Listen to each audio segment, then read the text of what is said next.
স্বরাষ্ট্র উপদেষ্টা জাহাঙ্গীর আলম চৌধুরীর সভাপতিত্বে সচিবালয়ে বসে আইনশৃঙ্খলা সংক্রান্ত কোর কমিটির বৈঠকে সম্প্রতি খাগড়াছড়িতে ধর্ষণের অভিযোগ ও দুর্গাপূজায় মণ্ডপে অসুরের মুখে দাড়ি লাগানোর বিষয়ে আলোচনা হয়। জানানো হয়, দুর্গাপূজায় দেশের ১৭টি মন্দিরে ভাঙচুর এবং ৭৯৩টি মণ্ডপে অসুরের মুখে দাড়ি লাগানো হয়েছে। প্রত্যেকটা ক্ষেত্রে জিডি করা হয়েছে, ইনভেস্টিগেশন চলতেছে।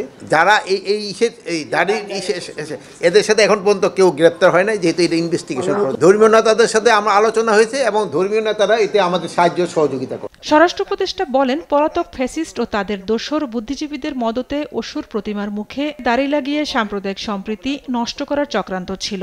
ফ্যাসিস্ট ও তাদের সহযোগীরা কয়েকটি পূজা মণ্ডপে অসুরের মুখে দাড়ি লাগিয়ে ধর্মীয় বিভেদ এবং সাম্প্রদায়িক উস্কানি ও সহিংসতার সৃষ্টির পায়তারা করেছিল।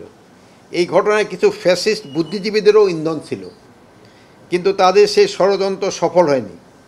গতবারের ন্যায় এবারও সারা দেশে শারদীয় দুর্গাপূজা শান্তিপূর্ণ, নিরাপদ, নির্বিঘ্ন এবং উৎসবমুখর পরিবেশে অনুষ্ঠিত হয়েছে।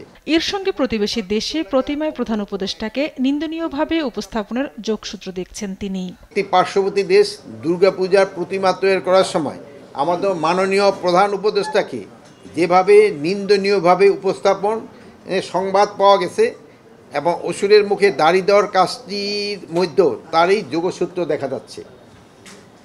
কিন্তু আইন শৃঙ্খলা রক্ষাকারী বাহিনী সক্রিয় ভূমিকা, গোয়েন্দা সমস্যার সময় কড়া নজরদারি, দুর্গাপূজা উদযাপনের জন্য গঠিত পূজা মণ্ডপ কমিটির সহযোগিতা এবং আপনাদের সহযোগিতায় আমরা এই কুচক্রীদের চক্রান্ত নস্যাৎ করতে সক্ষম হয়েছি। ধর্ষণের অভিযোগ তুলে পার্বত্য চট্টগ্রামকে অশান্ত করার অপচেষ্টা হয়েছিল বলে মনে করেন স্বরাষ্ট্র উপদেষ্টা। জানান, ধর্ষণের অভিযোগে তুলকালাম হলেও মেডিকেল রিপোর্টে তার আলামত মেলেনি। যে ধর্ষণের ঘটনাটি এত তুলকামাল কাণ্ড হয়েছে, মেডিকেল রিপোর্টে সেই ধর্ষণের কোনো আলামতেই পাওয়া যায়। সেনাবাহিনী যেমন আইন শৃঙ্খলা বাহিনী পাহাড়ের সাধারণ জনগণকে পাহাড়ি বাঙালির সহযোগিতায় এই ঘটনা আমরা সুষ্ঠু এবং সুন্দরভাবে মোকাবেলা করতে সক্ষম হয়েছি। ইতিমধ্যে পার্বত্য এলাকার অবরোধ ও ১৪৪ ধারা প্রত্যাহার করা হয়েছে। নর্থ সাউথ বিশ্ববিদ্যালয়ে কোরআন অবমাননার ঘটনায় আটক শিক্ষার্থীর বিষয়ে অনুসন্ধান চলছে বলেও জানান স্বরাষ্ট্র উপদেষ্টা। এটা এখন পর্যন্ত এটা যেহেতু অনুসন্ধান শেষ হয় নাই, এই জন্য আমরা এটার সাথে যোগসূত্র আছে কিনা বলতে পারবো না। ঝর্ণা রায়, দেশ টিভি, ঢাকা।